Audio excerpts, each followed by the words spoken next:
ہر قسم کی حمد و ثنا، کبریائی، بڑائی، بزرگی اللہ سبحانہ و تعالیٰ کے لیے ہے۔ بے شمار درود و سلام نازل ہوں اللہ کے برگزیدہ بندوں پر، انبیاء کرام علیہ الصلاۃ والسلام پر، خصوصاً ہمارے آخری نبی جناب احمد مجتبیٰ محمد مصطفیٰ صلی اللہ علیہ وسلم پر۔ اللہ تعالیٰ ارشاد فرماتا ہے والسابقون الاولون من المہاجرین والانصار، سبقت کرنے والے ایمان میں پہلے پہل اللہ کے دین میں داخل ہونے والے، چاہے مہاجرین ہو یا انصار، اور جنہوں نے ان کی اتباع کی ہے احسان کے ساتھ، اخلاص کے ساتھ، تو اللہ تعالیٰ ان سے راضی اور یہ اس سے راضی ہیں، اور ان کے لیے اللہ تعالیٰ نے ایسی جنتیں تیار کی ہیں جن کے نیچے سے نہریں جاری ہیں۔ ذالک الفوز العظیم، یہ بہت بڑی کامیابی ہے۔ سابقون الاولون، صحابہ کرام کے جو درجات ہیں، مراتب ہیں، اس کے اعتبار سے سابقون الاولون کا درجہ تقریباً سب سے اوپر آتا ہے۔ حضرت سعد بن وقاص رضی اللہ تعالیٰ عنہ بھی سابقون الاولون میں ہیں، اور یہ چیز بھی متعین ہے، خود اپنے سلسلے میں بیان کرتے ہیں کہ انا ثالث للاسلام، میں اسلام کے اندر داخل ہونے والا تیسرا شخص ہوں مردوں میں۔ تیسرے نمبر پر یہ اسلام میں داخل ہوئے آپ کے اہل بیت حضرت ابو صدیق رضی اللہ تعالیٰ عنہ کے بعد تیسرے شخص، اور کہتے ہیں کہ 7 دن تک ایسا ہی رہا کہ میں تیسرے نمبر پر برابر رہا، 7 دن تک کوئی اور اسلام کے اندر شامل نہیں ہوا، داخل نہیں ہوا۔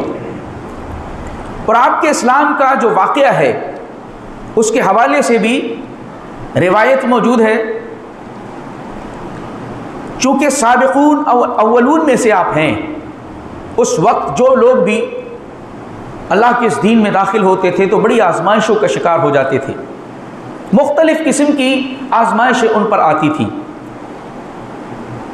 کبھی تو ایسا تھا کہ بڑے اور بزرگ لوگ کہتے تھے کہ تم ہماری بات مان لو، تمہارے بوجھ ہم قیامت میں اٹھا لیں گے، تمہیں گھبرانے کی ضرورت نہیں ہے۔ وقال الذين كفروا للذين آمنوا اتبعوا سبيلنا ولنحمل خطاياكم، اللہ نے فرمایا کہ کفار کے جو بڑے لوگ ہیں، جو اپنے آپ کو سمجھدار اور سردار کہتے ہیں، وہ کہتے ہیں ایمان والوں سے کہ تم ہمارے راستے کی پیروی کر لو، ہم تمہاری خطاؤں کو اٹھا لیں گے، تمہارے بوجھ اٹھا لیں گے۔ اسی طریقے سے بعض صحابہ کرام کے سامنے یہ آزمائش بھی آئی کہ ان کے رشتہ دار اور عزیز، انہوں نے بہت زیادہ زور ان کے اوپر ڈالا کہ وہ اللہ کے دین کو چھوڑ دیں۔ ان میں سے حضرت سعد بن وقاص رضی اللہ تعالیٰ عنہ ہے۔ سورہ عنکبوت کی ایک آیت کریمہ وَإِن جَاهَدَاكَ عَلَىٰ أَن تُشْرِكَ بِي مَا لَيْسَ لَكَ بِهِ عِلْمٌ فَلَا تُطِعْهُمَا، اس آیت کریمہ کے سلسلے میں کہتے ہیں هذه الآیہ نزلت فیہ، یہ آیت کریمہ میرے سلسلے میں نازل ہوئی ہے، اور کہتے ہیں کہ میں اپنی والدہ سے محبت کرتا تھا، ان کے ساتھ بہتر حسن سلوک کیا کرتا تھا، كنت برا بأمی، لیکن جب میں اسلام میں نے قبول کر لیا تو میری ماں نے کہا ما هذا الدین قد احدثت، ارے سعد یہ کون سا دین تم نے نکال رکھا ہے، چھوڑ دو اس کو، اور اگر تم ایسا نہیں کرتے تو میں کھانا پینا چھوڑ دوں گی، یہاں تک کہ میں مر جاؤں، تمہیں اس دین کو چھوڑنا پڑے گا۔ حضرت سعد بن وقاص رضی اللہ تعالیٰ عنہ کے سامنے ماں کی محبت، اس کی شفقت اور اس کی قربانیاں ہیں ایک طرف، اور دوسری طرف اللہ کا یہ دین ہے جس کو انہوں نے سمجھ کر کے قبول کیا ہے، فکر مند ہوتے ہیں، اللہ کے نبی کی خدمت میں حاضر ہوتے ہیں۔ قرآن مقدس کی آیت کریمہ نازل ہوتی ہے وَوَصَّيْنَا الْإِنسَانَ بِوَالِدَيْهِ حُسْنًا، والدہ حوالہ دیتی ہیں أَلَيْسَ اللَّهُ بِالْبِرِّ، ارے سعد کیا اللہ تعالیٰ حسن سلوک کا حکم نہیں دیتا ہے، اور تم کیا میری بات نہیں مانو گے؟ والدین کے سلسلے میں، ماں کے سلسلے میں کیا اللہ کا حکم نہیں ہے کہ ان کے ساتھ بہتر سلوک کیا جائے، اور تم میرے حکم کا انکار کر رہے ہو؟ تو اللہ تعالیٰ نے اسی بات کو ذکر کیا وَوَصَّيْنَا الْإِنسَانَ بِوَالِدَيْهِ حُسْنًا، ہم نے انسان کو وصیت کی ہے، اس کو نصیحت کی ہے کہ وہ اپنے والدین کے ساتھ اس نے سلوک کرے۔ یقیناً اللہ کا فرمان ہے، اللہ چاہتا ہے کہ والدین کی اطاعت و فرما برداری کی جائے، ان کے ساتھ اس نے سلوک کیا جائے، لیکن وَإِن جَاهَدَاكَ عَلَىٰ أَن تُشْرِكَ بِي مَا لَيْسَ لَكَ بِهِ عِلْمٌ فَلَا تُطِعْهُمَا، اگر ان میں سے کوئی ایک یا دونوں اس بات کی کوشش کریں کہ تم شرک کرو جس کا تم کو علم نہیں ہے، فَلَا تُطِعْهُمَا، تو ان کی بات ہرگز نہ مانو۔ اپنی والدہ سے جا کر کے کہتے ہیں وَاللَّهِ لَوْ كَانَ لَكِ مِئَةُ نَفْسٍ، اے ماں اللہ کی قسم اگر تیرے پاس 100 جانیں بھی ہوتی، فخرجت نفسا نفسا ما ترکت دینی، تو ایک ایک کر کے تو 100 جانوں کو قربان بھی اگر کر دیتی تو پھر بھی میں اللہ کے اس دین کو چھوڑنے والا نہیں تھا، میں کبھی بھی اس کو چھوڑنے والا نہیں ہوں۔ اس کے بعد کہا کہ تو ماں کھا یا نہ کھا، میں اس دین کو ہرگز چھوڑنے والا نہیں ہوں۔ اس کے بعد حضرت سعد رضی اللہ تعالیٰ عنہ کہتے ہیں کہ میری ماں نے اس کے بعد کھانا شروع کر دیا۔ دیکھیے باطل ہے، پوری طاقت و قوت کے ساتھ آتا ہے، سارے زور لگا دیتا ہے، لیکن جب اہل حق کی استقامت وہ دیکھتا ہے تو وہ کبھی بھی ٹھہرتا نہیں ہے، وہیں پر اس کا دم ٹوٹتا ہے۔ حضرت سعد بن وقاص رضی اللہ تعالی عنہ کی والدہ اتنا سخت سٹینڈ لیتی ہے کہ میں کھانا پینا سب کچھ چھوڑ دوں گی یہاں تک کہ میری موت آ جائے، لیکن حضرت سعد رضی اللہ تعالیٰ عنہ کے اس جواب سے وہ بھی کھانا پینا جو ہے انہوں نے شروع کر دیا۔ حضرت سعد بن وقاص رضی اللہ تعالیٰ عنہ ان لوگوں میں سے ہیں جن کے سلسلے میں سورہ انعام کی یہ آیت آئی ہے، کہتے ہیں کُنَّا مَعَ النَّبِيِّ صلی اللہ علیہ وسلم 6 نفر، ہم 6 لوگ اللہ کے نبی صلی اللہ علیہ وسلم کی مجلس میں تھے۔ مشرکین نے کہا کہ اطرد ہؤلاء، جو سردار قسم کے لوگ تھے، مالدار تھے، بڑے تھے، انہوں نے کہا کہ اس قسم کے لوگوں کو اپنے آپ سے دور کریں اللہ کے نبی، تب ہم آپ کی بات سنیں گے، یہ کہیں ہم سے گفتگو کرنے کی جرات نہ کر لیں۔ اللہ تعالیٰ نے آیت کریمہ نازل فرمائی اور اپنے نبی کو ہدایت و تعلیم کیا دی، وَلَا تَطْرُدِ الَّذِينَ يَدْعُونَ رَبَّهُمْ بِالْغَدَاةِ وَالْعَشِيِّ يُرِيدُونَ وَجْهَهُ، نبی پاک صلی اللہ علیہ وسلم آپ ان لوگوں کو اپنے آپ سے الگ نہ کریں جو صبح و شام اپنے پروردگار کو پکارتے ہیں اس کی رضا اور خوشنودی حاصل کرنے کے لیے۔ ما علیک من حسابہم وما من حسابک علیہم من شیء، ان کا حساب آپ کے اوپر کچھ بھی نہیں ہے اور آپ کا حساب ان کے اوپر کچھ نہیں ہے، یہ اللہ کا دین ہے، جو اس کے اندر داخل ہو جائے اس کی غربت، اس کی فقیری، اس کی تنگ دستی کوئی معنی نہیں رکھتی ہے، اس کا مقام معاشرے میں کیا ہے اس کا کوئی فرق نہیں پڑتا، یہ اللہ کا دین ہے، جو بھی اس کے اندر داخل ہو جائے گا رب کی رضا خوشنودی حاصل کرنے کے لیے، اللہ کے یہاں پر اس کا مقام گھٹتا نہیں ہے، بڑھتا ہے۔ مقابل میں چاہے کتنے ہی دولت مند اور اہل ثروت ہوں، اللہ کے یہاں اگر وہ دین کو قبول نہیں کرتے ہیں ان کا کوئی مقام نہیں ہے، اس لیے آپ ان سے اپنی نگاہیں ہرگز اوجھل نہ کریں، وَلَا تَعْدُوا عَيْنَاكَ عَنْهُمْ، ان سے اپنی نگاہوں کو پھیرے بھی نہ۔ ان میں کہتے ہیں جن 6 لوگوں کے سلسلے میں جب یہ بات آئی تھی ان میں سے میں بھی تھا۔ یہ حضرت سعد بن وقاص رضی اللہ تعالیٰ عنہ سارے غزوات میں شامل رہے اللہ کے نبی صلی اللہ علیہ وسلم کے ساتھ، اور بڑی جواں مردی پامردی کے ساتھ، ہمت کے ساتھ، حوصلے کے ساتھ ہر جنگ میں، ہر غزوے میں ڈٹے رہے اور بہت ہی طاقت و قوت کا مظاہرہ کیا ہے۔ حضرت سعد بن وقاص رضی اللہ تعالیٰ عنہ کے سلسلے میں، اور جیسا کہ آپ کو یہ معلوم ہے کہ عشرہ مبشرہ وہ 10 صحابہ کرام جن کو ایک مجلس میں اللہ کے نبی صلی اللہ علیہ وسلم نے جنت کی بشارت دی تھی، ان میں سے حضرت سعد بن ابی وقاص رضی اللہ تعالیٰ عنہ بھی ہیں۔ غزوہ بدر کے اندر اس طریقے سے لڑے جس طریقے سے ایک لشکر لڑتا ہے، اتنی جواں مردی کے ساتھ، اور اس میں خود کہتے ہیں کہ میرے بھائی عمیر بن ابی وقاص یہ شہید ہو گئے، مسلمان تھے، میں نے سعید بن عاص کو قتل کیا جو بہت ہی کفار کی طرف سے بڑے جنگجو میں شمار ہوتے تھے، میں نے قتل کیا ان کو، اور ان کی تلوار لے کر کے جو ذوالقطیفہ نام کی تھی، میں نے تلوار ان کی لے لی، اللہ کے نبی کی خدمت میں آیا تلوار لے کر کے، تو آپ نے فرمایا کہ ساتھ جہاں سے لائے ہو اس کو وہیں رکھ دو۔ حضرت سعد رضی اللہ تعالیٰ عنہ کہتے ہیں کہ مجھے اتنا غم ہوا اپنے بھائی کی جدائی کا اور اس تلوار کا، اللہ ہی بہتر جانتا ہے، اس کا کبھی کوئی نہیں جان سکتا ہے۔ کہتے ہیں کہ جیسے ہی میں تھوڑی دور گیا، اللہ کے نبی صلی اللہ علیہ وسلم نے مجھے بلایا، سورہ انفال نازل ہوئی اور اس میں مال غنیمت اور انفال کے استعمال کی اجازت ہے۔ آپ نے فرمایا کہ ساتھ اس کو لے لو۔ تو حضرت سعد بن وقاص رضی اللہ تعالیٰ عنہ کے سلسلے میں مال غنیمت کی جو اجازت اور رخصت دی گئی وہ بھی آپ کے سلسلے میں ہی وہ آیت کریمہ نازل ہوئی۔ گویا کہ 3 آیت کریمہ کا حوالہ میں نے آپ کے سامنے رکھا جو حضرت سعد رضی اللہ تعالیٰ عنہ سے متعلق ہیں، ان کا نزول۔ حضرت سعد بن وقاص رضی اللہ تعالیٰ عنہ نے غزوہ احد کے اندر بہت ہی زبردست کردار ادا کیا، اور جیسا کہ میں پہلے کہہ چکا ہوں بعض صحابہ کرام کی خصوصیتیں ہیں جو دیگر دوسرے صحابہ میں نہیں ہیں، منفرد اور ممتاز ہیں اپنی اس خصوصیت میں۔ حضرت سعد بن وقاص رضی اللہ تعالیٰ عنہ کی ایک خصوصیت ایسی ہے جو کسی بھی صحابی کو حاصل نہیں ہو سکی۔ اللہ کے نبی صلی اللہ علیہ وسلم نے غزوہ احد میں، جیسا کہ آپ کو معلوم ہے، مسلمان ابتدا کے اندر جنگ کو جیت گئے، بعد میں بہت بڑا نقصان ہوا مسلمانوں کو، یہاں تک کہ آپ صلی اللہ علیہ وسلم کو بھی تکلیف پہنچی ہے۔ اس وقت اللہ کے نبی صلی اللہ علیہ وسلم کے ارد آس پاس صرف 2 صحابہ بچے تھے جو آپ کی حفاظت کر رہے تھے، حضرت طلحہ رضی اللہ تعالیٰ عنہ اور حضرت سعد بن وقاص۔ اور آپ صلی اللہ علیہ وسلم کہتے ہیں حضرت سعد کہ میرے سامنے اللہ کے نبی نے تیر ڈال دیے اور کہا کہ ارمی فداک ابی و امی، اے سعد تیر چلاؤ، میرے ماں باپ تم پر قربان ہوں۔ یہ جملہ اللہ کے نبی صلی اللہ علیہ وسلم نے کسی کے لیے نہیں بولا جو حضرت سعد بن ابی وقاص رضی اللہ تعالیٰ عنہ کے لیے آپ نے بولا۔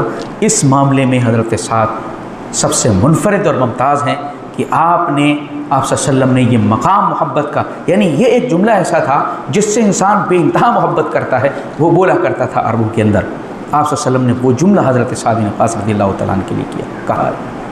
کہتے ہیں کہ اللہ کے نبی صلی اللہ علیہ وسلم کے ارد گرد غزوہ احد کے دن میں نے 2 سفید کپڑے پہنے ہوئے، سفید پوش لباس زیب تن کیے ہوئے 2 لوگوں کو دیکھا، میں نے پہلے نہ دیکھا تھا کبھی نہ بعد میں دیکھا۔ وہ حضرت جبرائیل اور حضرت میکائیل علیہ السلام، یہ 2 فرشتے تھے جو لڑ رہے تھے اللہ کے نبی صلی اللہ علیہ وسلم کے آگے دائیں اور بائیں تھے۔ حضرت سعد رضی اللہ تعالیٰ نے دیکھا۔ اور اس کے بعد ایک بات اور بہت اہم کہتے ہیں کہ میرے بھائی عتبہ بن ابی وقاص کفار کی طرف سے لڑ رہے تھے، تو کہتے ہیں کہ واللہ ما حرست علی قتل رجل کحرسی علی قتل اخی عتبہ بن ابی وقاص۔ جتنا میں خواہش مند اپنے بھائی کے قتل کا تھا، کسی کا میں اتنا خواہش مند نہیں تھا۔ میں تلاش کر رہا تھا کہ اپنی تلوار سے اپنے بھائی کی گردن کو اڑاؤں۔ کیوں؟ اللہ کے نبی صلی اللہ علیہ وسلم کو جو زخم لگا، پتھر جو مارا تھا، جس سے آپ گرے تھے، آپ کے نیچے والے ہونٹ میں تکلیف جو آئی تھی وہ عتبہ ہی نے مارا تھا۔ تو خواہش کرتے تھے، کہتے تھے کہ سب سے زیادہ حریص میں اس بات کا تھا، لیکن میرے مارنے سے پہلے حاتب بن ابی بلتہ رضی اللہ تعالیٰ عنہ نے عتبہ کا کام تمام کر دیا۔ اور کہتے ہیں کہ میرے لیے اپنے بھائی کو اس تجسس کے ساتھ قتل کی صرف یہی بات کافی تھی کہ آپ نے فرمایا کہ اشتد غضب اللہ کا غضب نازل ہو شخص پر جس نے اس کے رسول کے چہرے کو زخمی کر دیا ہے، خون آلود کر دیا ہے۔ یہ بات میں نے سنی تو اپنے بھائی کی تلاش میں نکلا۔ اسلام کا یہ معاملہ ہے، بھائی دیکھا نہ باپ دیکھا نہ اولاد دیکھی، سب سے مقدم اگر کسی چیز کی محبت ہے وہ اللہ کے دین کی محبت ہے، اللہ کی محبت اور اس کے رسول کی محبت۔ صحابہ کرام نے یہ دکھایا اپنی زندگیوں میں کر کے۔ صحابہ کی سیرت کو جاننے کا مقصد یہی ہے کہ ہمارے لیے ان کی زندگی میں بہت سارے نصیحتیں ہیں، عبرتیں ہیں، ہم کہاں کھڑے ہوئے ہیں اس کو ہمیں دیکھنے کی ضرورت ہے۔ دین سے کیا وہ لگاؤ، اللہ سے وہ الفت و محبت کہ رسول اکرم صلی اللہ علیہ وسلم کی تعلیمات اور آپ سے اتنی والہانہ محبت ہم کرتے ہیں جو صحابہ کرام نے کی ہے۔ اللہ کے نبی صلی اللہ علیہ وسلم جنت کی بشارت اسی لیے سنا رہے ہیں ایسے لوگ۔ حضرت سعد بن وقاص رضی اللہ تعالیٰ عنہ،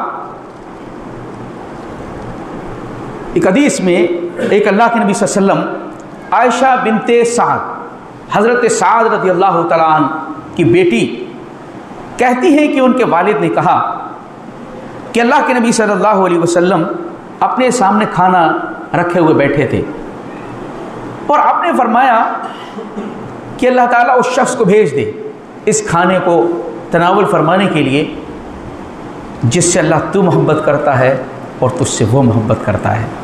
تو کہتے ہیں آپ نے یہ جملہ کہا، کچھ دیر ہوتی ہے کہ حضرت سعد رضی اللہ تعالیٰ عنہ پہنچ جاتے ہیں۔ گویا یہ اس بات کی دلیل ہے کہ حضرت سعد رضی اللہ تعالیٰ عنہ اللہ سے بہت محبت کرنے والے اور اللہ حضرت سعد بن وقاص رضی اللہ تعالیٰ عنہ سے محبت کرنے والا ہے۔ اللہ کے نبی صلی اللہ علیہ وسلم کے سلسلے میں حضرت عائشہ رضی اللہ تعالیٰ عنہ کہتی ہیں کہ ایک رات اللہ کے نبی صلی اللہ علیہ وسلم کی نیند اچاٹ ہو گئی اور آپ کو نیند نہیں آ رہی، اور آپ کہتے ہیں کہ لیت رجلا صالحا من اصحابی یحرسنی اللیلہ، کاش کہ کوئی ایک نیک شخص ہوتا میرے صحابہ میں سے جو آج رات پہرہ داری کر دیتا۔ یہ واقعہ اس وقت کا ہے جب وہ آیت کریمہ نازل نہیں ہوئی ہے واللہ یعصمک من الناس بلغ ما انزل الیک من ربک وان لم تفعل فما بلغت رسالتہ واللہ یعصمک من الناس۔ اللہ آپ کو لوگوں سے بچائے گا، آپ اللہ کے پیغام کو پہنچائیے۔ اس آیت کے نزول سے پہلے کی بات ہے، اس آیت کے نزول کے بعد کسی صحابی نے پہرا نہیں دیا اللہ کے نبی صلی اللہ علیہ وسلم کے لیے، کیونکہ اللہ کی طرف سے خاص طور سے انتظام ہوا۔ تو آپ کو جب نیند نہیں آ رہی، آپ نے اس قسم کی بات کہی۔ حضرت عائشہ رضی اللہ تعالیٰ عنہ کہتی کچھ ہی دیر گزرا، چھڑ گزرے، صوت السلاح، ہتھیار کی کھنکھنانے کی آواز آنے لگی۔ آپ نے پوچھا من ھذا، کون ہے؟ کہا کہ سعد بن وقاص۔ کہا اللہ کے نبی میں سعد ہوں۔ ما جاء بک، کیوں آئے ہو؟ کہا اللہ کے نبی فوقع فی نفسی، میرے جی میں یہ بات آئی کہ کہیں آپ کو کوئی خوف اور پریشانی تو نہیں ہے، اس لیے میں چل پڑا آپ کی پہرے داری کے لیے۔ اللہ کے نبی صلی اللہ علیہ وسلم نے وہاں کہا۔ حضرت عائشہ رضی اللہ تعالیٰ عنہ کہتی ہیں اس کے بعد آپ صلی اللہ علیہ وسلم سو گئے، یہاں تک کہ حتیٰ سمع غطیتہ، آپ کی خراٹوں کی آواز بھی سنائی دینے لگی، ان بے فکری کے ساتھ آپ سو گئے۔ حضرت سعد رضی اللہ تعالیٰ عنہ کس طریقے سے اللہ کے نبی صلی اللہ علیہ وسلم سے محبت ہے کہ آپ نے وہ جملہ کہا اور حضرت سعد دو بار دیکھی، اس طریقے کا معاملہ حاضر ہوئی۔ آپ کی سیرت کے سلسلے میں اور آپ کی خصوصیت ایک اور ہے، وہ یہ کہ کہتے ہیں کہ انا اول بسہم فی سبیل اللہ، سب سے پہلا شخص جس نے اللہ کی راہ میں تیر چلایا وہ میں ہوں۔ یہ بھی خصوصیت حضرت سعد رضی اللہ تعالیٰ عنہ کو حاصل، پہلا تیر اللہ کی راہ میں چلانے والے حضرت سعد بن وقاص رضی اللہ تعالیٰ عنہ۔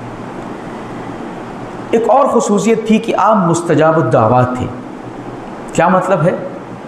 یعنی اللہ تعالیٰ دعائیں فوراً قبول کیا کرتا تھا، ایٹ رینڈم دعائیں قبول ہوئیں۔ اور یہ کیوں ہوا، کیسے ہوا؟ اللہ کے نبی صلی اللہ علیہ وسلم نے دعا فرمائی ان کے لیے، اللہم استجب لسعد اذا دعاک، اے اللہ سعد جب بھی تجھ سے دعا مانگے مولا سعد کی دعا کو قبول فرما لینا۔ اللہ اکبر۔ صحابہ کرام کی قربانیاں اور ان کی دین سے لگن اور جد و جہد کو دیکھ کر کے آپ صلی اللہ علیہ وسلم اس قسم کی باتیں مختلف صحابہ کرام کے لیے ایسی کہا کرتے تھے۔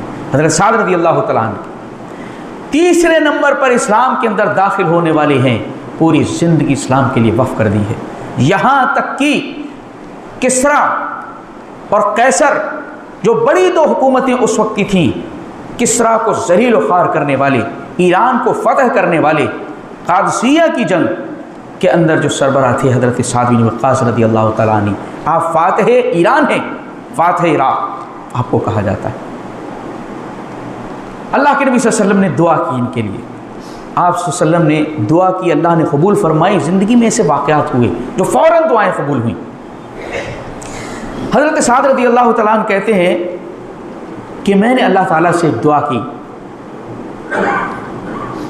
یا ربی ان بنی صغار، اے میرے پروردگار میری اولاد بڑی چھوٹی ہے، فاخر عنی الموت، اللہ میری موت کو مؤخر فرما دے یہاں تک کہ یہ بالغ ہو جائے۔ کہتے ہیں کہ 20 سال تک اللہ تعالیٰ نے مؤخر فرما دیا موت۔ اور حضرت سعد رضی اللہ تعالیٰ حجۃ الوداع کے موقع پر جب اللہ کے نبی صلی اللہ علیہ وسلم مکہ گئے ہوئے ہیں اور صحابہ کرام بھی آپ کے ساتھ حج فرما رہے ہیں، حضرت سعد کی وہاں پر طبیعت خراب ہو جاتی اور کہتے ہیں کہ مجھے لگتا ہے کہ اتنی شدت کے ساتھ طبیعت خراب ہوئی کہ اب یہ آخری ہی مرحلہ ہوگا میری زندگی کا۔ اللہ کے نبی سے کہتے ہیں، اللہ کے نبی میری ایک بیٹی ہے، کیا میں اپنا مال جو اللہ کی راہ میں آدھا کی وصیت نہ کر دوں؟ آپ نے فرمایا دیکھو بہت ہے۔ پھر اس کے بعد آپ نے فرمایا کہ دیکھو ایک ثلث مال کی کر سکتے ہو۔ تو یہ بات اس لیے پوچھ رہے تھے حضرت سعد رضی اللہ تعالیٰ عنہ کہ کیا میرا یہ جو بیماری ہے اینڈ ہو جائے گا کیا اسی میں؟ اللہ کے نبی صلی اللہ علیہ وسلم کیا جواب دیتے ہیں؟ اس کے بعد آپ فرماتے ہیں کہ سعد، تا اللہ کے نبی مکہ سے لوگ چلے جا رہے ہیں اور میں یہیں پر پڑا ہوا ہوں، بیمار ہوں، میں یہ نہیں چاہتا اللہ کے نبی۔ یہ چیز زیادہ اچھی نہیں مانی جاتی تھی کہ جو مہاجر ہے ان کی وفات جو ہو مکہ میں ہو، وہ چاہتے تھے کہ مدینہ میں ہی ہو۔ تو کہنے لگے اللہ کے نبی، تو آپ نے فرمایا کہ سعد، ارے اللہ تعالیٰ تم کو موقع دے گا اور تم کو اسلام کو تمہارے ذریعے سے فائدہ پہنچائے گا اور دشمنوں کو نقصان بھی پہنچائے گا۔ اللہ کے نبی صلی اللہ علیہ وسلم کی اس بات کو سن کر کے مطمئن ہو گئے کہ اب میرا اس بیماری میں تو موت نہیں آنی ہے۔ سر 55 ہجری میں انتقال ہو رہا ہے۔ وہ گھما کر کے بات کو پوچھا حضرت سعد رضی اللہ تعالیٰ عنہ نے کہ کیا میری موت یہی ہونے والی ہے کیا؟ آپ نے پھر بعد میں واضح الفاظ میں کہہ دیا کہ بھئی تمہارے ذریعے اللہ تعالیٰ دشمنوں کو نقصان بھی پہنچانے والا ہے اور فائدہ بھی ہوگا اسلام کو۔ تو حضرت سعد رضی اللہ تعالیٰ کے سلسلے میں اللہ کے نبی نے دعا کی، رب سے اللہ ان کی دعا کو قبول فرما لے۔ تو 20 سال تک اللہ تعالیٰ نے مہلت دی بچوں کے سلسلے میں جو انہوں نے دعا کی تھی۔ ایسے ہی حضرت علی رضی اللہ تعالیٰ عنہ، حضرت طلحہ، حضرت زبیر رضی اللہ عنہم اجمعین، ایک شخص ان کو برا بھلا کہہ رہا تھا۔ حضرت سعد رضی اللہ تعالیٰ عنہ کا گزر وہاں سے ہوا، منافق۔ تو کہا کہ دیکھو حضرت سعد رضی اللہ تعالیٰ نے کہ ان کے بارے میں تم برا بھلا نہ کہو، کیونکہ انہوں نے جو کچھ بھی اعمال کی ہے اللہ کے یہاں ان کا بدلہ جو ہے ملنے والا ہے اور مل چکا ہے، جو کچھ بھی انہوں نے کیا۔ اور اگر تم باز نہیں آؤ گے تو میں اللہ سے تمہارے لیے بد دعا کر دوں گا۔ تو وہ کہنے لگا اچھا مجھے ڈراتے ہو، ایسے کہہ رہے جیسے کہ نبی ہو۔ حضرت سعد رضی اللہ تعالیٰ نے کہا اللہم ان کان ھذا، اے اللہ اگر یہ شخص ان اصحاب کے سلسلے میں برا بھلا کہہ رہا ہے جن کے اعمال کا بدلہ اللہ تجھے دے چکا ہے، جو کچھ بھی انہوں نے کیا، فاجعلہ الیوم نکالا، اللہ بہت جلد اس کو سزا سے دوچار کر دے۔ حضرت سعد رضی اللہ تعالیٰ نے یہ کہہ کر کے گزر گئے۔ اچانک دیکھتی ایک اونٹنی بڑے کوہان والی آتی ہے، لوگوں کے درمیان سے راستہ بناتی ہوئی اس کو اچک لیتی ہے۔ لوگ پیچھے پیچھے بھاگتے آتے ہیں، حضرت سعد قد استجاب اللہ لک، اللہ نے یا ابا اسحاق تمہاری دعا کو قبول کر لیا ہے، اس کو پکڑ لیا گیا۔ مستجاب الدعوات آپ تھی، اس طریقے سے فوراً اللہ تعالیٰ قبول فرماتا تھا آپ کی دعا۔ ایک حضرت عمر فاروق رضی اللہ تعالیٰ عنہ کے زمانے کا بھی واقعہ بخاری کے اندر موجود ہے کہ کوفہ کے آپ گورنر تھے۔ حضرت عثمان رضی اللہ تعالیٰ عنہ حضرت عمر فاروق رضی اللہ تعالیٰ عنہ کے زمانے میں گورنر رہے آپ۔ کوفہ کا گورنر آپ کو بنایا، کوفہ والوں نے بڑی شکایتیں ان کی لمبی سی فہرست بنا کر کے شکایتیں لکھ کر کے بھیجی خلیفہ کی خدمت میں، کہا کہ حضرت سعد، اور یہاں تک کہ اس میں لکھا ما یحسن الصلاۃ، یہ نماز بھی صحیح سے نہیں پڑھاتے ہیں۔ اللہ اکبر، صحابی رسول جو اللہ کے نبی سے برسوں سے ساتھ ہیں، آپ کی نماز، آپ کی خلوت اور آپ کی جلوتوں میں اکثر سفر میں، حضر میں، مسجد میں، اندر باہر موجود ہے۔ اس شخص کے بارے میں کوفہ ہمیشہ سے یہ فتنوں کی سرزمین رہی ہے، آپ نے اسی لیے دعا نہیں کی۔ اللہم بارک لنا فی شامنا، اللہم بارک لنا فی یمننا، اللہ ہمارے شام میں برکت عطا فرما، یمن میں برکت عطا فرما۔ لوگ کہہ رہے ہیں فی نجدنا، اللہ کے نبی نجد میں، آپ نے پھر ان دونوں کے لیے برکت کی دعائیں کی، لیکن نجد کے لیے نہیں، آپ نے فرمایا وہاں سے تو فتنے ظاہر ہوں گے۔ کوفہ وہی سرزمین ہے، عراق وہی سرزمین ہے جہاں سے سلسلہ وار فتنے، اور پھر ایسے فتنے کہ وہاں پر حضرت سعد رضی اللہ تعالیٰ عنہ اللہ کے نبی صلی اللہ علیہ وسلم کی اتنے خاص قریبی ساتھی سابقون الاولون میں سے ہے، ان پر الزام یہ لگایا ما یحسن الصلاۃ، یہ اچھی نماز بھی نہیں پڑھتے۔ حضرت عمر رضی اللہ تعالیٰ عنہ نے ان کو بلایا، مدینہ بلایا اور کہا کہ سعد، کوفہ والوں نے یہ شکایتیں کی ہیں، ان میں سے ایک شکایت یہ ہے، باقی کیا ہے وہ سب ایسے ہی، لیکن یہ کیا بات کہی گئی کہ نماز صحیح نہیں پڑھاتے ہو۔ حضرت سعد رضی اللہ تعالیٰ عنہ کہتے ہیں کہ ما اصلی بہم صلاۃ رسول اللہ، میں نے ان کو وہی نماز پڑھائی ہے جو میں نے اللہ کے نبی سے سیکھی ہے، اس کے علاوہ کچھ بھی نہیں۔ حضرت عمر رضی اللہ تعالیٰ عنہ کہتے ہیں مجھے یہی امید تھی۔ اب ان کو معزول کر دیا کہ ظاہر سی بات ہے اتنی لمبی ساری شکایتیں ہیں، تو حضرت عمر رضی اللہ تعالیٰ عنہ کو وہاں کا گورنر مقرر کیا گیا۔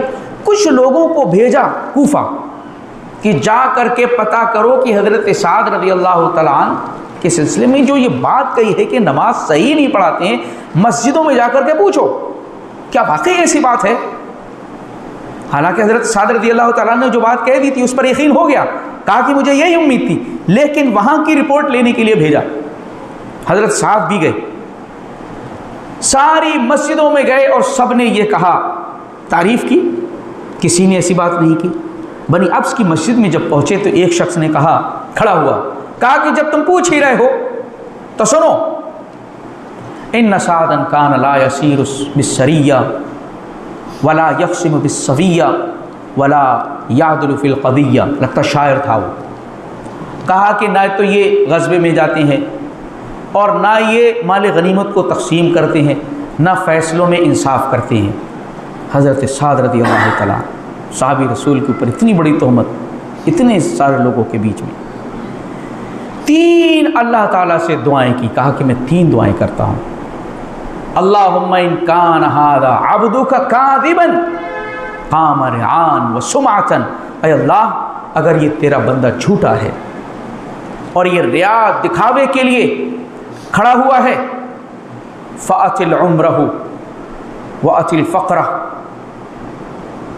وتذرع الفتن، اے اللہ اس کی عمر کو لمبا کر دے، اے اللہ اس کے فقر کو لمبا کر دے اور اس کو فتنے میں مبتلا کر دے۔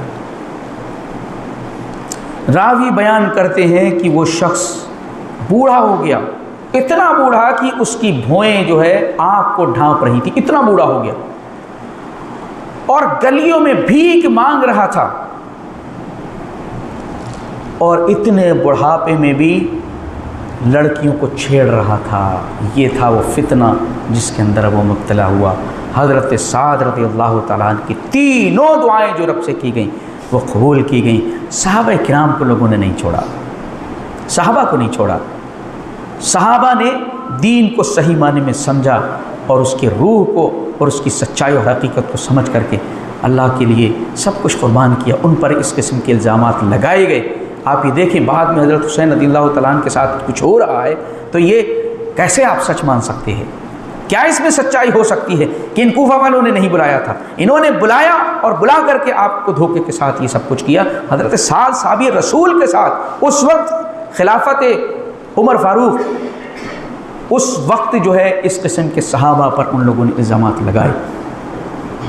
تو حضرت سعد رضی اللہ تعالیٰ عنہ کی خصوصیت یہ تھی کہ آپ مستجاب الدعوات، دعائیں اللہ تعالیٰ فوراً قبول کیا کرتا تھا، اور یہ اللہ کے نبی صلی اللہ علیہ وسلم کی دعا کی برکت کا معاملہ تھا۔ آخر وقت میں جو صحابہ کرام کے اندر اختلافات ہوئے اس میں بھی اپنے آپ کو انہوں نے الگ رکھا۔ کہتے ہیں کہ ایک بار میں اونٹوں کے درمیان بیٹھا ہوا تھا، درمیان بیٹھنے کا مطلب یہ ہے کہ ان کی دیکھ بھال کر رہا تھا، تو سامنے سے دیکھا میرا بیٹا عمر بن سعد آ رہا ہے، اور عمر یہ وہ شخص تھا جو حضرت حسین رضی اللہ تعالیٰ عنہ کے قاتلین میں شامل تھا۔ کہتے ہیں کہ جیسے ہی اس کو دیکھا تو دور سے وہ آ رہا ہے، تو حضرت سعد رضی اللہ تعالیٰ عنہ کہتے ہیں اللہ مجھے اس عمر کے شر سے بچا لینا، اس کے شر سے میں تیری پناہ مانگتا ہوں۔ قریب آ کر کے اس نے کہا ارے آپ اونٹوں اور بکریوں میں بیٹھے ہوئے، لوگ حکومت کے لیے لڑ رہے ہیں۔ حضرت سعد رضی اللہ تعالیٰ عنہ نے اپنے بیٹے کے سینے پر گھونسا مار، کہا خاموش ہو جا بیٹا، کس قسم کی بات کرتا ہے؟ اپنے آپ کو ان اختلافات، جنگ صفین ہو، جمل ہو، ان سب میں اپنے آپ کو الگ رکھا۔ لوگوں نے پوچھا آپ کس کے ساتھ ہیں؟ کہا ما انا مع واحدۃ منہما، میں دونوں میں سے کسی ایک کے ساتھ نہیں ہوں۔ اللہ اکبر، یہ صحابہ ہیں، دونوں میں سے کسی ایک کے ساتھ نہیں ہوں میں۔ حضرت سعد رضی اللہ تعالیٰ عنہ نے اس وقت بھی اختلافات اور انتشار ان سب چیزوں سے اپنے آپ کو بچا کر کے رکھا، کیونکہ اصل کامیابی آخرت کی کامیابی ہے، اصل زندگی آخرت کی زندگی ہے۔ اس زندگی کی حفاظت انہوں نے کی، پوری زندگی قربانیاں پیش کرتے رہے، اور آخر وقت میں بھی اللہ کے اس دین پر قائم رہے، اخلاص کے ساتھ، للہیت کے ساتھ۔ اللہ کے نبی صلی اللہ علیہ وسلم جب رخصت ہوئے تو ان صحابہ سے راضی تھے اور خوش تھے، لہٰذا انہوں نے کسی بھی اس قسم کی ایکٹیویٹی میں حصہ نہیں لیا، اختلاف اور انتشار کو بے حد ناپسند کیا کرتے ہیں۔ حضرت سعد رضی اللہ تعالیٰ عنہ کی یہ چند فضائل اور خصائص اور آپ کی سیرت کے چند نمونے تھے جو آپ کے سامنے رکھے گئے۔ سن 55 ہجری میں عقیق کے مقام پر آپ کی وفات ہو جاتی ہے اور اللہ دنیا سے آپ رخصت ہو جاتے ہیں۔ صحابی رسول حضرت سعد بن وقاص رضی اللہ تعالیٰ عنہ کی سیرت سے ہمارے لیے بہت ساری نصیحتیں اور عبرتیں ہم کو ملتی ہیں۔ صحابہ کی زندگی کو پڑھنے کا مقصد بھی یہی ہے کہ انہوں نے اس زندگی کو کیا مقام دیا، آپس میں کیا تعلقات ان کے رہے، رب سے کیا تعلق انہوں نے بنایا، اللہ کے دین سے کیا تعلق بنایا، نبی صلی اللہ علیہ وسلم کی تعلیمات اور آپ کی فرامین کو کتنی فکر ان کی زندگی میں رہا کرتی تھی۔ یہ ساری چیزیں ہم نے دیکھی ہیں، اور پھر اللہ کے نبی صلی اللہ علیہ وسلم نے جتنی قربانیاں جن صحابہ کی رہیں، اتنے ہی چیزوں سے ان کے اعلیٰ مراتب کو دیکھتے ہوئے آپ نے الگ الگ فضائل سے نوازا، اور پھر آپ نے جنت کی بھی بشارت دنیا کے اندر دی کہ حضرت سعد، جن 10 صحابہ کو جنت کی آپ نے بشارت دی ان میں حضرت سعد بن وقاص رضی اللہ تعالیٰ عنہ بھی تھے۔ لہذا اللہ سے دعا ہے مولا کریم ہمیں صحیح معنی میں صحابہ کی سیرت کو سمجھنے اور اس پر عمل کرنے کی توفیق عنایت فرما۔ مولا کریم صحیح معنی میں صحابہ کی زندگیاں جو ہمارے لیے قابل نمونہ ہیں اور ان کی زندگیوں پر چلنے کی ہمیں توفیق عنایت فرما۔ آمین، تقبل یا رب العالمین۔